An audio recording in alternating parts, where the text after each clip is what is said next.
America Iran जंग बंद करवाने की कोशिशों में तेजी। ईरान अमेरिका मुमकिन मुज़ाकरात के लिए तैयार है। खुशी है, ईरान और अमेरिका ने पाकिस्तान पर एतमाद किया। मेहमान वुज़रा ने बातचीत के आगाज को सराहा। चीन और अक़वाम मुत्तहिदा के सेक्रेटरी जनरल एंटोनियो गुटेरेस ने भी पाकिस्तान की अमन कोशिशों की हिमायत की। इस्लामाबाद में 4 मुल्की वुज़रा ख़ारिजा इजलास के बाद वज़ीर ख़ारिजा साहब डार की मीडिया को ब्रीफिंग। कहा, पाकिस्तान, सऊदी अरब, तुर्की और मिस्र के वुज़रा ख़ारिजा का इजलास हुआ। वुज़रा ख़ारिजा ने इलाकाई सूरत हाल पर तफसीली तबादला ख्याल किया। वुज़रा ख़ारिजा ने इत्तफ़ाक़ किया, जंग जल्द खत्म होनी चाहिए। मसाइल का हल बातचीत सफारतकारी में है। UN चार्टर के तहत तमाम मुल्कों की सलामती और खुद मुख्तारी का एहतराम किया जाना चाहिए। मुस्लिम उम्मा का इत्तेहाद मौजूदा सूरत हाल में मजीद अहमियत अख्तियार कर चुका है। खित्ते में जारी कशीदगी किसी के मुफाद में नहीं। चारों मुमालिक में ताउन मजीद बढ़ाने पर भी बात हुई। पाकिस्तान और सऊदी अरब का खित्ते में अमन व इस्तेहकाम के लिए मुश्तरका कोशिशों पर इत्तेफाक। वज़ीर आज़म शहबाज शरीफ से सऊदी वज़ीर ख़ारिजा शहज़ादा फैसल बिन फरहान की मुलाकात। खित्ते में कशीदा सूरत हाल और दीगर दो तरफ़ा उमूर पर तबादला ख्याल। वज़ीर आज़म का शाह सलमान बिन अब्दुल अज़ीज़ के लिए नेक तमन्नाओं का इजहार। वली है शहज़ादा मोहम्मद बिन सलमान के लिए नेक ख्वाहिशात का पैगाम। पाकिस्तान का सऊदी अरब के साथ मुकम्मल और गैर मुतज़लज़ल यकजहती और हिमायत का अयादा। पाकिस्तान हमेशा सऊदी अरब के शाना बशाना खड़ा रहेगा। वज़ीर आज़म की यकीन दहानी। वज़ीर आज़म ने मौजूदा बहरान में सऊदी अरब के गैर मामूली तहम्मुल को सराहा। शहज़ादा फैसल को मौजूदा बहरान के दौरान पाकिस्तान की वसी सिफारती कोशिशों से आगाह किया गया। कशीदगी कम करने और अमरीका और ईरान को मुज़ाकरात की मेज़ पर लाने की कोशिशों बारे बताया। वज़ीर आज़म का मुस्लिम उम्मा में सऊदी अरब के कायदाना किरदार पर जोर। सऊदी वज़ीर ख़ारिजा का वज़ीर आज़म से इजहार तशक्कुर। खित्ते की सूरत हाल पर सऊदी अरब के मौक़िफ़ से आगाह किया। वज़ीर आज़म से तुर्क और मिस्री वज़ीर ख़ारिजा की भी मुलाकात। तुर्क सदर उर्दवान और मिस्री सदर अब्दुल फ़ताह अल सीसी के लिए खैर सगाली जज्बात का इजहार। खित्ते में कशीदगी के खात्मे के लिए इज्तिमाई कोशिशें नागुज़ीर करार। वज़ीर आज़म ने कहा, पाकिस्तान ईरान और अमरीका को मुज़ाकरात की मेज़ पर लाने के लिए मुस्बत किरदार अदा करता रहेगा। इजलास के बाद तीनों वज़ीर ख़ारिजा वापस चले गए। मेहमान वज़ीर ख़ारिजा से मुलाकात करके खुशी हुई। वज़ीर आज़म शहबाज शरीफ का ट्विटर पैगाम लिखा। मुलाकात में कशीदगी रोकने के लिए मुश्तरका कोशिशों पर जोर दिया। खित्ते में जारी कशीदगी फौरी खत्म करने के लिए इज्तिमाई कोशिशें नागुज़ीर है। जंग से ईरान समेत कई मुस्लिम ममालिक में जानी माली नुकसान हो रहा है। तुर्की और मिस्र के गिरा कदर ताउन को सराहते हैं। ईरान अमरीका को मुज़ाकरात की बेस पर लाने के लिए किरदार अदा करने के लिए पुरआज़्म है।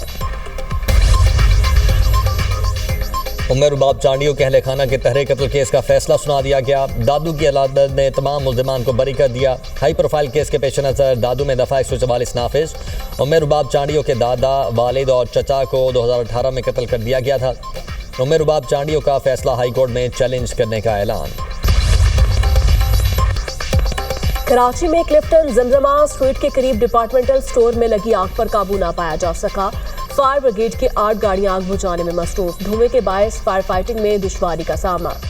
स्नार्कल की मदद से मुतासरा इमारत की बिलाई मंजिलों का जायजा। ऑपरेशन इंचार्ज रेस्क्यू के मुताबिक आग की इत्तला 5:38 पर मिली। आग ग्राउंड फ्लोर पर ATM में लगी जो फैल गई।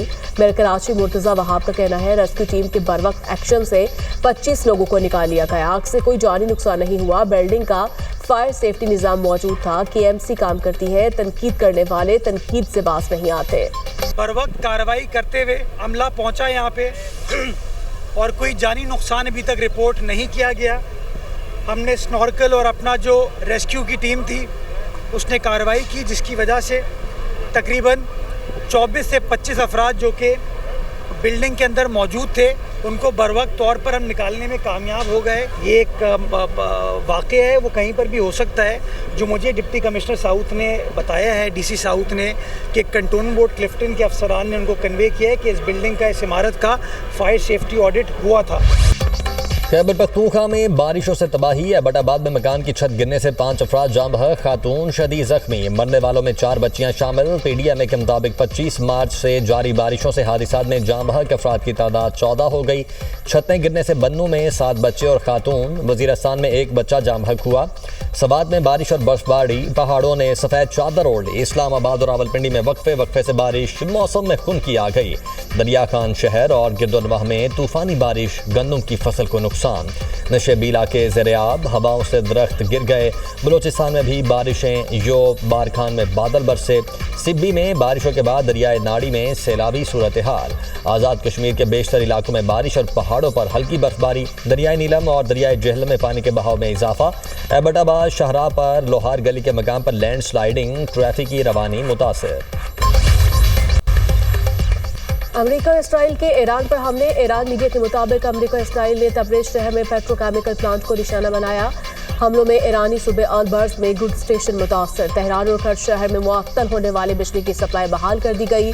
फार्स न्यूज़ एजेंसी का दावा। ईरानी वज़ारत तवानाई के मुताबिक दीगर इलाकों में भी बिजली जल्द बहाल हो जाएगी। इसराइल का तेहरान में कतरी न्यूज़ चैनल की इमारत पर भी हमला।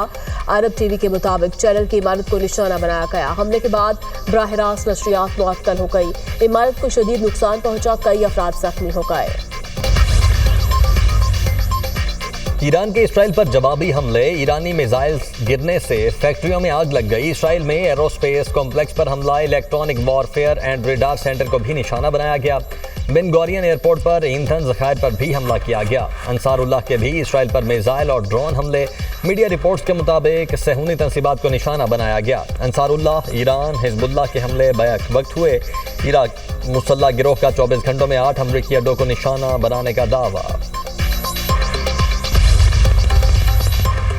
इसराइल का जुनूनी लेबनान में अक़वाम मुत्तहिदा के अमन कायम रखने वाले दस्ते के हेडक्वार्टर्स पर हमला। न्यूज़ एजेंसी के मुताबिक हमले में इंडोनेशियाई दस्ते को निशाना बनाया गया। जख्मी अफराद हेलीकॉप्टर के जरिए अस्पताल मुंतकिल। लेबनान में इसराइली हमलों में हलाकतों की तादाद में मुसलसल इजाफा। हमलों में अब तक 1238 अफराद जाँ बहक, 3500 से ज़ायद जख्मी हो गए। जाँ बहक होने वालों में 124 बच्चे भी शामिल। लेबनानी वज़ारत सेहत के मुताबिक सिर्फ हफ्ता और इतवार को 49 अफराद हलाक हुए। 10 इमदादी कारकुन और 3 सहाफ़ी भी शामिल। अमरीकी शहरी इसराइल फर्स्ट के बयानिए पर गुस्से में हैं। AI माहिरीन ट्रंप को नो किंग्स मुजाहिरीन की हकीकत से आगाह करें। ईरानी सदर मसूद पज़ेश्कियान की तनकीद। कहा, अमरीकी लोग इसराइली बादशाहों से थक चुके। अवाम समझते हैं इसराइली अमरीकी जमहूरियत पर हुक्मरानी कर रहे हैं। आलमी मंडी में खाम तेल की कीमत में इजाफा। बरतानवी खाम तेल की कीमत $115 फी बैरल हो गई। अमरीकी खाम तेल $100 फी बैरल में फरोख्त। पाकिस्तान स्टॉक मार्केट में शदीद मंदी। 5400 से ज्यादा पॉइंट्स की कमी। 100 इंडेक्स के 1,46,000 की सतह पर ट्रेड। एशियाई मार्केटों में शदीद मंदी का रुझान। जापान का निकी इंडेक्स 5.5% तक गिर गया। चीन के शंघाई कंपोजिट इंडेक्स पे भी 1% कमी। हांगकांग के हैंगसेंग इंडेक्स में भी 1% गिरावट। शिमाली कोरिया की जानिब से हाई थ्रस्ट रॉकेट इंजन का कामयाब तजुर्बा। शिमाली कोरिया के रहनुमा किम जोंग मिसाइलों को अपग्रेड करने में मसरूफ़ हैं। किम जोंग ने हाई थ्रस्ट रॉकेट इंजन के टेस्ट की निगरानी की। नया तजुर्बा शिमाली कोरिया के हथियारों के प्रोग्राम में हम पेशरफ्त करार। शिमाली कोरिया के मुताबिक ठोस ईंधन इंजन तेज़ रफ्तार मिसाइल लॉन्च मुमकिन बनाते हैं। अमरीकी चैनल की टीम पर हमले के बाद इसराइली आर्मी चीफ का एक्शन। मगरबी किनारे की पूरी फौजी बटालियन मुअत्तल कर दी। सहाफ़ी बस्ती में ज़मीन पर ज़बरदस्ती कब्जे के बाद कवरेज में मसरूफ़ थे। इसराइली फौजियों ने न्यूज़ चैनल की टीम को हिरासत में लिया था। फौजियों ने सहाफ़ियों पर तशद्दुद किया और कैमरा तोड़ दिया था।